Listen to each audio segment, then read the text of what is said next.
Welcome to Ramana's Eduzone YouTube channel. ఇంకా ఈ ఛానల్ని ఎవరైనా సబ్స్క్రైబ్ చేయకపోతే దయచేసి సబ్స్క్రైబ్ చేసుకోగలరు. మనం ఈ చిన్న వీడియోలో భగవద్గీత అదేవిధంగా భాగవతం మీద కొన్ని ముఖ్యమైన అంశాలను అంటే ఎగ్జామ్లో రావడానికి అవకాశం ఉన్న అంశాలను గమనిద్దాం. ఇక్కడ మనం బాగా గమనిస్తే చూడండి, ఇక్కడ ఫస్ట్ ఏంటి మనకి ఇక్కడ భాగవతము. ఈ భాగవతం వచ్చేసరికి దేని అంతర్భాగం అంటే మనకు మహాభారతంలోనే అంతర్భాగం అని మనందరికీ కూడా తెలుసు. అయితే ఇక్కడ ఈ భాగవతం వచ్చేసరికి మరొక పేరేంటి మనకు గీతోపనిషత్ అని గుర్తుపెట్టుకోవాలి. ఓకే, నెక్స్ట్ గా గమనిస్తే మహాభారతంలోనే 6వ పర్వమైనటువంటి భీష్మ పర్వంలో మనకు భగవద్గీత ఉంటుంది. అంటే మన ఇక్కడ భగవద్గీత వచ్చేసరికి మహాభారతంలోనే ఎన్నో పర్వంలో ఉంటుంది, మనకు 6వ పర్వమైనటువంటి భీష్మ పర్వంలో ఉంటుందని గుర్తుపెట్టుకోవాలి. ఓకే, అంటే ఈ పర్వంలోనే 25వ అధ్యాయం నుంచి 42వ అధ్యాయం వరకు గల 18 అధ్యాయంలో భగవద్గీత ఉంటుందని మనం గుర్తుపెట్టుకోవాలి. మన ఇక్కడ భగవద్గీత యొక్క మొత్తం అధ్యాయాలు మనకి 18 అని గుర్తుపెట్టుకోవాలి. ఓకేనా, చాలా చాలా ఇంపార్టెంట్. ఇక్కడ నెక్స్ట్ పాయింట్ కనుక గమనిస్తే ఈ భగవద్గీతను ఎవరు ఉపదేశించడం మనకు ఎగ్జామినేషన్ చక్కగా ఉపయోగించుకోవచ్చు. మనం బాగా గమనిస్తే భగవద్గీతను శ్రీకృష్ణుడు అర్జునుడికి ఉపదేశించాడు. ఎక్కడ మనకు కురుక్షేత్రం.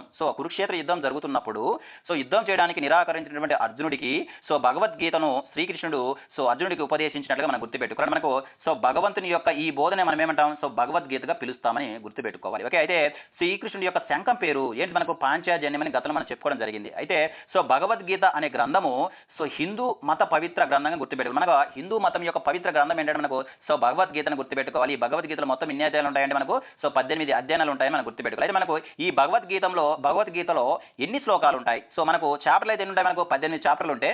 మొత్తం శ్లోకాలు ఎన్ని ఉంటాయి? మనకు 700 శ్లోకాలు ఉంటాయని మనం గుర్తుపెట్టుకోవాలి. మనకి ఇక్కడ భగవద్గీతలో ఉన్నటువంటి శ్లోకాల సంఖ్య ఎంత మనకు వచ్చరికి మనకు 18 అని మనం గుర్తుపెట్టుకోవాలి. ఓకేనా, నెక్స్ట్ ఇంపార్టెంట్ పాయింట్ ఏంటంటే మనకు ఈ భగవద్గీతను వచ్చరికి మనకు వివిధ భాషలలో మనకు ట్రాన్స్లేషన్ చేశారు. అవి మనకి ఎగ్జామినేషన్ పాయింట్ మనం చక్కగా ఉపయోగించుకోవచ్చు. మనకి ఇక్కడ గమనిస్తే చూడండి, ఇక్కడ ఆంగ్లంలోకి తర్జుమా చేసింది ఎవరు అంటే మనకు భగవద్గీతను ఆంగ్లంలోకి ట్రాన్స్లేట్ చేసిన వ్యక్తి మనకు చార్లెస్ విల్కిన్సన్. ఇది మన గతంలో అడగడం జరిగింది. ఓకే, నెక్స్ట్ గా గమనిస్తే మనకు పర్షియన్ భాషలోకి తర్జుమా చేసింది ఎవరంటే మనకు దారాషుకో.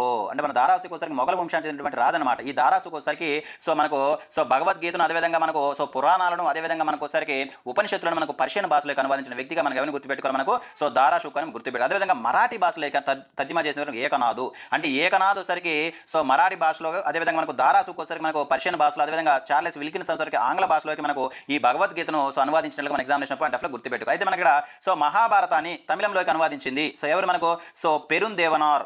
పెరుందేవనార్ అని గుర్తుపెట్టుకోవాలి. తెలుగులోకి అనువదించి మనకు కవిత్రయంగా మనం గుర్తుపెట్టుకోవాలి. ఇక్కడ మహాభారతాన్ని మనకు నన్నయ్య అదేవిధంగా తిక్కన్న అదేవిధంగా ఎర్రన్న వచ్చేసరికి మనకు తెలుగులోకి అనువాదించిన గుర్తుపెట్టాలి. అయితే మనకు నన్నయ్య వచ్చేసరికి మనకు ఆది సభ మరి అరణ్య పర్వంలోని సగభాగాన్ని అనువాది చేస్తే మనకు తిక్కన్న ఎక్కువగా మనకు 15 పర్వాలు వచ్చేసరికి అంటే మనకి ఎక్కడి నుంచి మనకు విరాట్ పర్వం నుంచి మనకు స్వర్గారోహణ పర్వం వరకు మనకు అనువాదించిన వ్యక్తి మనకు తిక్కనగా మనం గుర్తుపెట్టుకోవాలి. అదే మనకు ఎర్రన్న వచ్చేసరికి మనకు ఈ అరణ్య పర్వంలో ఉన్నటువంటి సగభాగాన్ని పూర్తి చేసిన వ్యక్తి మనకు ఎర్రన్నగా గుర్తు. ఈ విధంగా మనకు వచ్చేసరికి మహాభారతాన్ని మనకు తెలుగులోకి అనువాదించినటువంటి నన్నయ్య తిక్కన్న ఎర్రన్న కలిపి మనం ఏమంటాం కవిత్రయం అంటామని గుర్తు. ఇవి మనకి ఏంటంటే మనకు ఇది మనకు మహాభారతం గురించి అదేవిధంగా మనకు వచ్చేసరికి భాగవతం గురించి మనం గుర్తుపెట్టుకోవాల్సిన కొన్ని ముఖ్యమైన అంశాలు. నెక్స్ట్ మనం దేని గురించి చదువుదాం? దేని గురించి చదువుదాం? భాగవతం గురించి చదువుదాము. భాగవతాన్ని మనకు ఉపయోగపడేటువంటి కొన్ని ముఖ్యమైన అంశాలు మనకు బాగా గమనిస్తే ఇక్కడ మనకు భాగవతాన్ని రచించింది ఎవరు? మనకు వేదవ్యాసుడు. అంటే మనకు వేదవ్యాసుడు వచ్చేసరికి భాగవతాన్ని పురాణాలని అదేవిధంగా మనకు వచ్చేసరికి వేదాలను అదేవిధంగా మనకు వచ్చేసరికి మహాభారతాన్ని రచించిన వ్యక్తిగా మనం గుర్తుపెట్టుకోవాలి. చాలా చాలా ఇంపార్టెంట్ వేదవ్యాసుడు. అయితే ఇక్కడ మనకు భాగవతానికి గల ఇతర పేరు కూడా మనకి ఇంపార్టెంట్, ఎందుకంటే మనకు అతను అడుగుతున్నాడు కాబట్టి. భాగవతానికి గల ఇతర పేరు మనకు మహాభాగవతము, నెక్స్ట్ వచ్చరికి భాగవత పురాణము, నెక్స్ట్ వచ్చరికి శ్రీమద్ భాగవతము. అంటే మనకు శ్రీమద్ భాగవతము అన్న భాగవత పురాణము అన్న మహాభాగవతం అన్న మనకు భాగవతానికి గల మరొక పేర్లు మనం గుర్తుపెట్టుకోవాలి. మనకి ఇక్కడ భాగవతాన్ని ఎలాగైతే మన రామాయణం వచ్చేసరికి ఎలాగైతే మనకు రామాయణం వచ్చేసరికి మనకు కాండాలుగా విభజించారో, ఎలాగైతే మనకు వచ్చేసరికి మహాభారతం వచ్చేసరికి పర్వాలుగా విభజించారు, మనకు భాగవతాన్ని కూడా మనకు ఎలా విభజించారు? మనకు స్కందములుగా ఉపయోగించారు. మొత్తం ఎన్ని స్కందాలు? మనకు 12 స్కందాలు ఉంటాయని మన ఎగ్జామినేషన్ పాయింట్ ఆఫ్ లో గుర్తుపెట్టుకోవాలి. అయితే ఈ భాగవతంలో ప్రధానంగా పేర్కొన్నటువంటి దేవుళ్ళు ఎవరు? మనకు విష్ణువు అదేవిధంగా శ్రీకృష్ణుడుగా మనకు గుర్తు. గతంలో మనం అడిగింది భాగవతము ఎవరికి సంబంధించినటువంటి ఏ దేవుడికి సంబంధించిన పురాణం అంటే మనకు బాగా విష్ణువు అని గుర్తుపెట్టాలి. మనకు అంటే మనకు విష్ణువు గురించి అదేవిధంగా మనకు శ్రీకృష్ణ గురించి పూర్తిగా వివరించినటువంటి పురాణం మనకు భాగవత పురాణం మన ఎగ్జామినేషన్ పాయింట్ ఆఫ్ లో గుర్తుపెట్టుకోవాలి. నెక్స్ట్ కానీ గమనిస్తే ఈ సంభాషణ రూపంలో అంటే మనకి ఇది సంభాషణ రూపొందించేవారు వైష్ణవులకు పవిత్ర గ్రంథం అన్నమాట. ఇది వైష్ణవులకు పవిత్ర గ్రంథంగా దేని చెప్తారు? మనకు భాగవతం అని చెప్తారని మన ఎగ్జామినేషన్ పాయింట్ ఆఫ్ లో గుర్తుపెట్టుకోవాలి.